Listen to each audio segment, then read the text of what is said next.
زمین کی تمام تخلیقات اللہ نے اپنی طاقت کے ذریعے سے پیدا فرمائی ہیں۔ آسمان کی تمام مخلوقات کو اللہ سبحانہ و تعالیٰ نے اپنی طاقت کے ذریعے سے پیدا فرمایا ہے۔ اس لیے قرآن مجید میں اللہ سبحانہ و تعالیٰ نے ہمیں حکم ارشاد فرمایا کہ یہ جو مخلوقات میں نے پیدا کی ہیں ان مخلوقات پر غور و فکر کرو۔ ان مخلوقات میں تمہیں میری ہونے کی نشانیاں نظر آئیں گی کہ میں اس کائنات کا خالق ہوں اور میرے علاوہ کسی نے اس مخلوق کو پیدا نہیں کیا ہے۔ جب تم میری تخلیقات کے اندر غور کرو گے تو پھر میری ذات کا تمہیں علم آئے گا کہ یہی وہ ہستی ہے جس نے اس کائنات کو پیدا کیا ہے، اس کے علاوہ کسی نے اس کائنات کو پیدا نہیں کیا۔ اس لیے سورہ آل عمران کی یہ جو آخری آیات ہیں ان میں اللہ سبحانہ و تعالیٰ نے غور و فکر اور تدبر کا حکم ارشاد فرمایا ہے۔ ان فی خلق السماوات والارض، بے شک آسمانوں اور زمین کی تخلیق میں، واختلاف اللیل والنہار، اور رات اور دن کے آنے جانے میں، لآیات لأولی الالباب، یقیناً نشانیاں ہیں عقل مندوں کے لیے، نشانیاں اولی الالباب کے لیے نشانیاں ہیں۔ پھر فرمایا اولی الالباب کون ہیں؟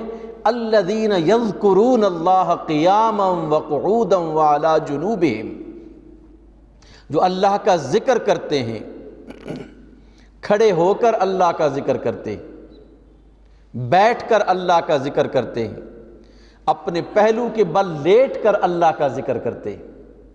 وَيَتَفَكَّرُونَ فِي خَلْقِ السَّمَاوَاتِ وَالْأَرْضِ، اور اس زمین اور آسمان کی تخلیق میں غور و فکر کرتے ہیں۔ جب غور و فکر کرنے کے بعد ان کا عقل اس نتیجے پر پہنچتا ہے کہ اس تخلیق کا خالق صرف خدا واحد ہے، تو وہ کہتے ہیں ربنا ما خلقت ھذا باطلا، کہ اے ہمارے رب، تو نے اس مخلوق کو، اس زمین و آسمان کو اور اس زمین و آسمان کے اندر تمام مخلوقات کو فضول میں پیدا نہیں کیا۔ ما خلقت ھذا باطلا، کہ اللہ تو نے اس کائنات کی تمام تخلیقات کو فضول، عبث اور بیکار پیدا نہیں فرمایا۔ سبحانک، تیری ذات پاک ہے، سبحانک، تو قادر ہے، ہم عاجز ہیں سمجھنے میں۔ میں نے اپنی بعض گفتگو میں یہ عرض کیا کہ قرآن مجید کا جو سٹائل ہے وہ یہ ہے کہ سبحانہ کا لفظ قرآن وہاں پہ استعمال کرتا ہے جہاں انسان کی عقل جو ہے وہ اللہ کے سامنے عاجز آ جاتی ہے۔ جب بندے نے کہا سبحانک، تو پاک ہے، عیوب سے پاک ہے، اور تو تمام کمزوریوں سے پاک ہے، آسمان کو بھی صرف تو ہی تخلیق کر سکتا ہے اور اس بڑی زمین کو بھی صرف تو ہی تخلیق کر سکتا ہے۔ وقنا عذاب النار، مالک ہم تیرے فرما بردار بندے ہیں، اور فرما بردار بندوں سے تو نے وعدہ کیا ہے کہ وہ جہنم کی آگ سے ان کو محفوظ رکھے گا، ہمیں بھی جہنم کی آگ سے محفوظ فرما لے۔ وقنا عذاب النار، ربنا انک من تدخل النار فقد اخزیتہ، اے ہمارے رب جسے تو نے آگ میں ڈال دیا اسے تو نے ذلیل و رسوا کر دیا۔ انک من تدخل النار فقد اخزیتہ وما للظالمین من انصار، اور ظالموں کا کوئی مددگار نہیں ہے۔ ظالموں کا کوئی مدد کرنے والا نہیں ہے۔ تخلیق کے اندر غور کرنا، قرآن مجید کی آیات اور پورے قرآن پر اگر آپ غور کریں تو قرآن مجید کا جو 8واں حصہ ہے ٹوٹل قرآن مجید کا 1/8، یہ تدبر اور تفکر پر ہمیں حکم دیتا ہے، تدبر اور تفکر کرنے کا، مخلوق میں سوچ و بچار کرنے کا، مخلوق میں غور و فکر کرنے کا یہ حکم دیتا ہے۔ قرآن مجید کا 8واں حصہ، اگر یعنی قرآن مجید کے 8 حصے کیے جائیں تو ایک حصہ ان 8 حصوں میں سے وہ ہے جو ہمیں اللہ کی تخلیق میں تفکر اور تدبر کرنے کا حکم عطا فرماتا ہے۔ کیوں؟ یہ ایسا کیوں کہا؟ دیکھیں، ایک آپ ایمان لاتے ہیں کسی کے کہنے کی وجہ سے، مثال کے طور پر صحابہ کرام رسول اللہ صلی اللہ علیہ وآلہ وسلم کے کہنے سے ایمان لائے، انہوں نے رب کو نہیں دیکھا۔ کوئی لوگ صحابہ کے اکسانے پر ایمان لائے، تابعین کے اکسانے پر ایمان لائے، اولیاء کرام کے کہنے پر ایمان لائے، مفسرین اور محدثین کی تبلیغ کی وجہ سے کچھ لوگ ایمان لائے۔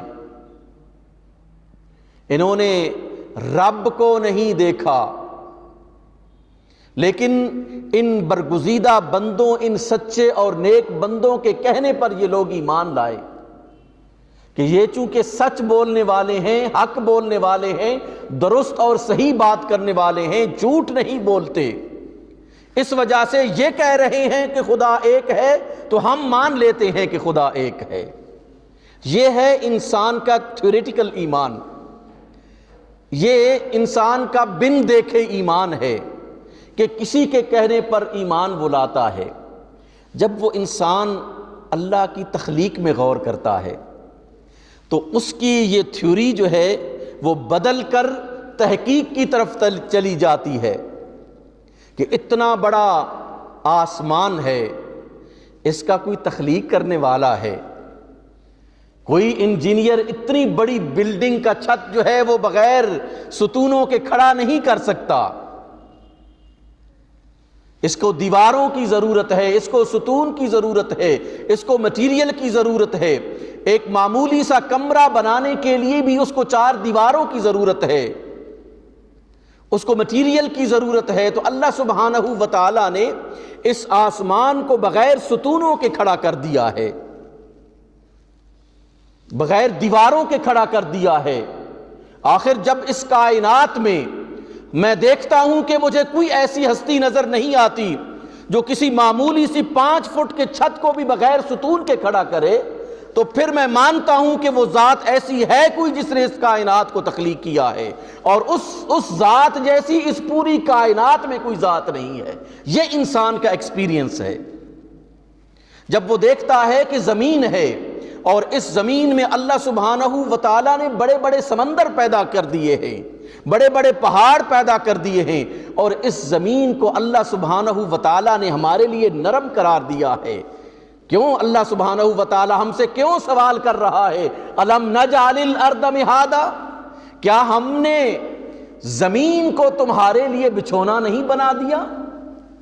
سوچو ذرا، اس زمین کے اندر سے میں نے تمہارے کھانے کے لیے چیزیں نہیں اگائیں؟ اللہ سوال کرتا ہے، انتم تخلقونہ ام نحن الخالقون، ان چیزوں کو تم نے پیدا کیا ہے یا ہم نے پیدا کیا ہے؟ یہ جو باغات آپ کو نظر آ رہے ہیں، ان باغات کی تخلیق کس نے کی ہے؟ یہ جو تمہیں پہاڑ نظر آ رہے ہیں، ان پہاڑوں کی تخلیق آخر کس نے کی ہے؟ کوئی بھی شخص اس دنیا میں اٹھ کر یہ دعویٰ کر دے کہ پہاڑ کو میں نے پیدا کیا، اس سمندر کو میں نے پیدا کیا، آج تک کسی نے یہ دعویٰ نہیں کیا کہ اس بڑے سمندر کو میں نے پیدا کیا ہے، ان پہاڑوں کو میں نے پیدا کیا ہے، کسی نے یہ دعویٰ نہیں کیا۔ اس کا مطلب یہ ہوا کہ یہ بہترین نظم کے تحت ایک سسٹمیٹیکلی یہ پوری کائنات جو چل رہی ہے، یہ کائنات سسٹم کے تحت چل رہی ہے۔ کبھی سورج جو ہے وہ غروب ہوتا ہے تو مغرب میں ہی ہوتا ہے، کبھی بھی وہ مغرب سے طلوع نہیں ہوا۔ اتنے انتظام و انصرام کے ساتھ یہ دنیا چل رہی ہے۔ اس دنیا میں موسم آتے ہیں، وقت پہ آتے ہیں، وقت پہ جاتے ہیں۔ بارش کون دے رہا ہے؟ بارش کون برساتا ہے؟ کون ہے جس نے ہماری ان مردہ زمینوں کو آسمان سے پانی برسا کر جو ہے وہ زندہ کیا ہے؟ اللہ ہم سے سوال کرتا ہے اس قرآن مجید میں۔ غور کرو، فکر کرو، سوچو، سوچو ذرا کہ یہ تمام چیزیں کس نے پیدا کی ہیں، اور اتنا بہترین نظم اس کائنات کو کس نے عطا کیا ہے؟ اس لیے فرمایا لآیات لأولی الالباب، اہل عقل مندوں کے لیے اس میں نشانیاں ہیں، جو اس کائنات میں تدبر، تفکر اور غور و فکر کرتے ہیں، ان کے لیے نشانیاں ہیں۔ اور وہ کون ہیں؟ الذین یذکرون اللہ قیاما وقعودا وعلی جنوبہم، وہ لوگ ہیں جو کھڑے ہوتے ہیں تو اللہ کا ذکر کرتے ہیں، بیٹھتے ہیں تو اللہ کا ذکر کرتے ہیں، اپنے پہلو کے بل لیٹتے ہیں تو اللہ کا ذکر کرتے ہیں، وہ جہاں جہاں ہوتے ہیں وہ اللہ کا ذکر کرتے ہیں۔ کبھی حالت قیام میں ان کی راتیں گزر جاتی ہیں اور وہ اللہ کا ذکر کرتے کرتے پوری راتوں کو گزار دیتے ہیں، کبھی وہ بیٹھتے ہیں تو بیٹھتے ہی اللہ کا ذکر کرتے ہیں، پوری رات گزر جاتی ہے، لیٹتے ہیں تو ان کی زبان رکتی نہیں ہے، اللہ کا ذکر کر رہی ہوتی ہے۔ ہمارے فقہاء نے اس سے یہ اخذ کیا ہے کہ کوئی ایسا ہے جو کھڑے ہو کر عبادت کرتا ہے، اور جو کھڑے ہونے کی قدرت نہیں رکھتا وہ بیٹھ کر عبادت کرتا ہے، جو بیٹھنے کی طاقت نہیں رکھتا وہ لیٹ کر عبادت کرتا ہے۔ مختلف طرق اللہ سبحانہ و تعالیٰ نے بندوں کے لیے بنا دیے ہیں، اولی الالباب کے لیے بنا دیے ہیں کہ تم چاہو تو کھڑے ہو کر میرا ذکر کرو، اگر سکت نہیں ہے تو بیٹھ کر میرا ذکر کرو، اگر سکت نہیں ہے تو لیٹ کر میرا ذکر کرو۔ وَيَتَفَكَّرُونَ فِي خَلْقِ السَّمَاوَاتِ وَالْأَرْضِ، لیکن زمین میں تفکر، اس آسمان میں تفکر و تدبر کریں کہ اس کا کوئی پیدا کرنے والا ہے۔